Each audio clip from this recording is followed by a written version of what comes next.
Hi, my name is Jasper, and I'm a senior studying ethics, politics, and economics at Yale University in New Haven, Connecticut. I'll be graduating this May, and in this lesson video, I want to share with you some of the most important lessons I've learned about my academic trajectory at Yale and beyond, but also before coming here. So I'm going to break this lesson up into three sections. I'm going to start with coming to Yale, what my application looked like when I was applying here, what I was interested in then, and then I'm going to move into a discussion of kind of how I found the academic environment to be at Yale. So what were the challenges that I experienced? How did I overcome them? And then also kind of how to maneuver and how to be flexible with my interests. And I'm then going to discuss and close out with how that kind of is playing out for me now as I'm going off to a graduate scholarship program. So I think you'll get to see first kind of what my perceptions of Yale were like and how that informed what I wanted to study. Then you're going to hear about the reality of going to school here and what that was like for me to encounter.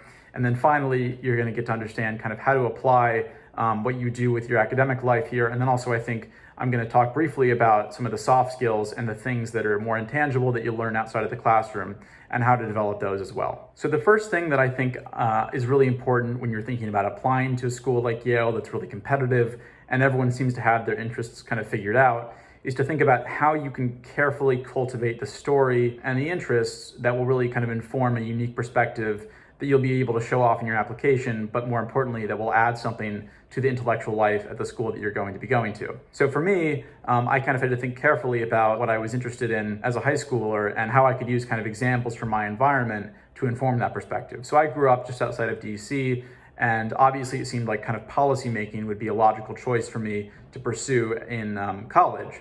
And so I had a lot of kind of stories here and there that I could pull on and I could leverage in something like a college interview or in my essays that I used when I was applying to Yale, just details that I could point to that were really clear, concrete examples of why I felt passionate about the kind of interest that I had at the time. So I obviously was not exposed to political theory, which is what I've mostly concentrated on here at Yale when I was in high school. But nevertheless, I think I was able to come up with kind of compelling reasons for what I was interested in at the time. And that was history and global affairs. And I was able to kind of really add some meat and some reasoning to my arguments for why I wanted to study these things at Yale, because I had been to a lot of events at think tanks when I was in DC as a high schooler. So I would go after class, I would go to a think tank, I would register for an event, I'd go with some friends maybe, but those really kind of gave me a bit of a global perspective on things. I realized how important history was, I realized how important it was to study global affairs, and so naturally, I was able to say, okay, I'm this kind of person. And when I applied to Yale, those were the things that I included in my application because I felt that they really spoke to something that I felt comfortable talking about.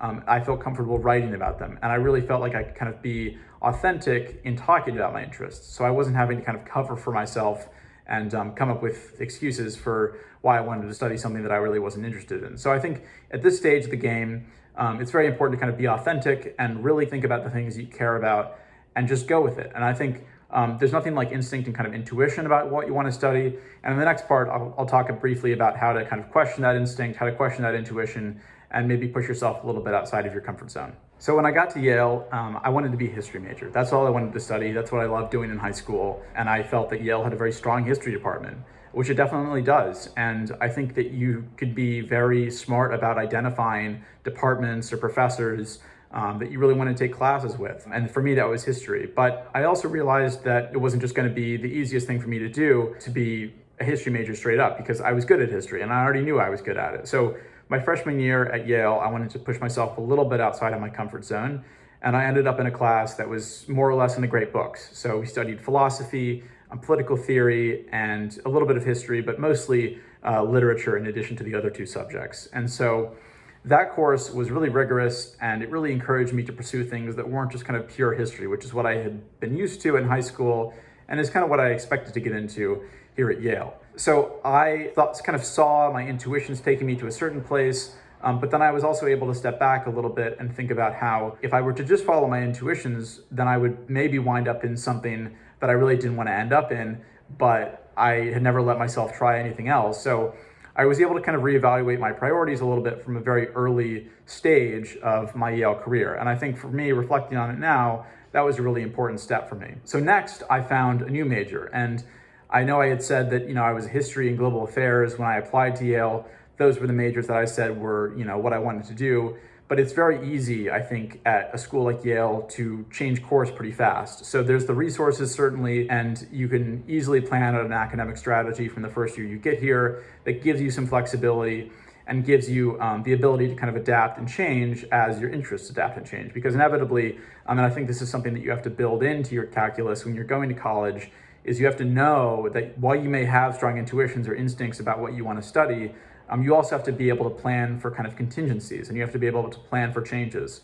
So coming in with the mindset of having something in your head that you want to study, that you're passionate about, is good, but you also want to think carefully about, well, how do I change if I need to?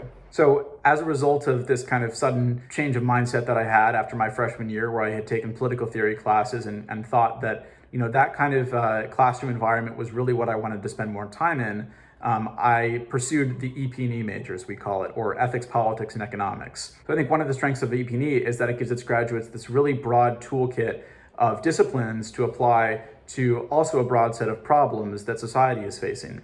So whether that be climate change, war, or immigration, all sorts of students come to EP&E because they really care about getting that interdisciplinary education. So when I was applying to EP&E, and I say applying because it was a major that was unique because you had to apply to it. So I submitted a written application, it was about 2 pages long, and it was one of the few majors that required this kind of application. And I think for me, that was very important because it also meant that not many students were in it. And that was important because that meant that classes were smaller. So classes were smaller, it was easier access to professors, easier access to the kind of mentorship that professors are able to provide. And I think when it comes to a major that's a little bit softer in terms of what you're learning, and by that I mean in a politics class or in a philosophy class, you really have to know how to structure an argument. And I think that was much easier for me to learn in the context of kind of a small group engagement with a professor who can really teach you how to unpack an argument and then how to rebuild it in your own words. So for me, that was really one of the biggest reasons that I applied to EP&E, and also what I saw in EP&E that I didn't see in history. So it was also important for me to recognize that there was a really strong reason to change my major. It wasn't just because I kind of found new interest. It also felt like there was kind of this underlying component of the EP&E major that made it attractive above and beyond what the history department had to offer. So in many of my EP&E classes, I found this kind of really condensed, small, intimate learning environment that for me was much more productive than a 100-person lecture, which is what I would have had to have done a lot of had I been a history major. So I think knowing that time with professors is really valuable because getting in the room with an accomplished academic and getting to pick their mind on the issues that they're most knowledgeable on, the things that they've spent their life devoted to, that is an invaluable experience. And if you can do that in college, I strongly recommend pursuing it. And so I found that EP&E would just allow me to do that more and give me more time in the classroom with those professors versus a history major, which was bigger, had hundreds of students in it, had large lectures that were all mandatory and really kind of inflexible in terms of what I wanted to do with my academic life at Yale. So finally, I'm going to talk a little bit about how what I've learned in my academics at Yale are going to inform what I'm going to do afterwards. And I'll get into a little bit of kind of the specifics of what I'm doing later, but I want to begin with a couple of thoughts about why I think studying something like political philosophy is really important. So in kind of a debate setting, in a political philosophy class, you're taking arguments apart,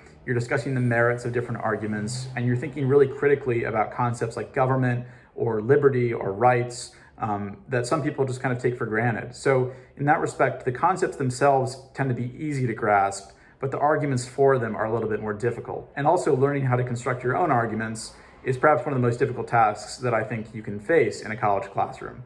So that is really important as kind of a soft skill to look out for. I think there's nothing that is more valuable in college than learning how to write, learning how to argue. And those things are definitely related. Soft skills that you want to develop and you want to cultivate, whether it be public speaking, whether it be networking, whatever, those are things that you're probably going to learn less of in the classroom. But writing and argumentative persuasion, those two things I think were critical for me to learn in the classroom, and I think will be instrumentally helpful to me in any of my future endeavors. So because I wasn't really sure what I wanted to do as a freshman, I wanted to do history, and I don't know really where that would have gotten me. Perhaps it could have gotten me in the exact same place as I am now, but I'm not really sure about that. And I know that having chosen EP&E, I was able to develop the skills that have gotten me to the thing that I'm going to do next, which is a scholarship graduate program in Beijing, China. And so it's a competitive scholarship program. And part of the exercise of applying to the scholarship is kind of being able to think very critically about your time as an undergraduate and how it's preparing you to be a leader. So as part of the application, there are 2 essays.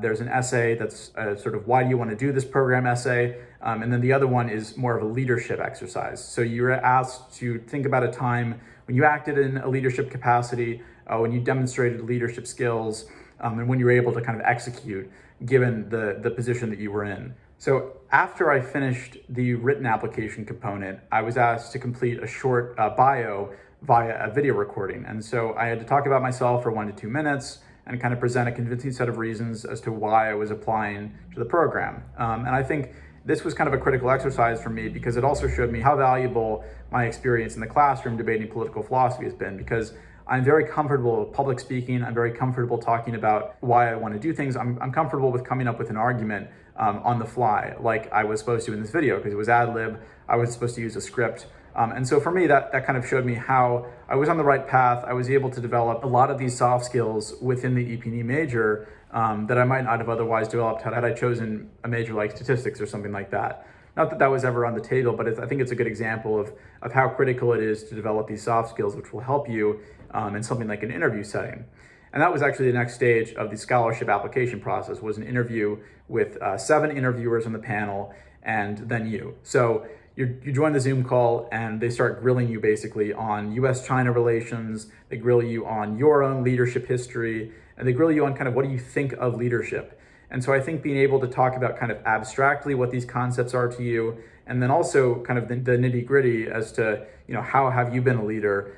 Those are things that I was able to pretty much do with total ease as someone who's been able to be in a position where I can talk, freely about leadership and have had that experience in a classroom talking about these concepts and arguing about these concepts with a professor. So after the interview, I felt quite relieved, but also I felt quite confident in my performance because I knew, and I had rehearsed for this, and I knew that I had done well and that my experience in the classroom had kind of served me well.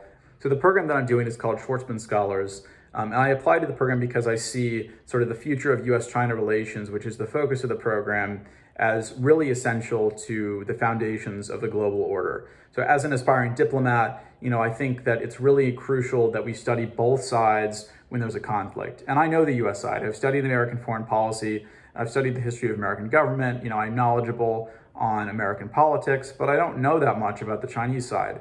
And I think part of this is kind of, me wanting to unpack some of the arguments that are advanced by Chinese foreign policy experts or Chinese politicians or Chinese diplomats. Wanting to do that kind of with my EP&E hat on. I've done comparative analysis, but I've not done it in the context of kind of US-China dynamics. So that's a really exciting prospect for me. It's something that I'm interested in, and it's something that I'm passionate about outside of the classroom as well. So I read plenty of news, and I also think that, given the soft skills and the set of strengths that EP&E has given me, I'll be able to kind of apply myself to any issue in US-China relations when I'm studying it in my graduate program. So we do courses on climate change, on economics, on business and society, on history and diplomacy. So there's a range of issues that are covered, but I know that kind of with the skills that I've gained in a political philosophy setting, I know that those will be useful and also will sort of enhance my ability to engage with material when I'm actually studying in China.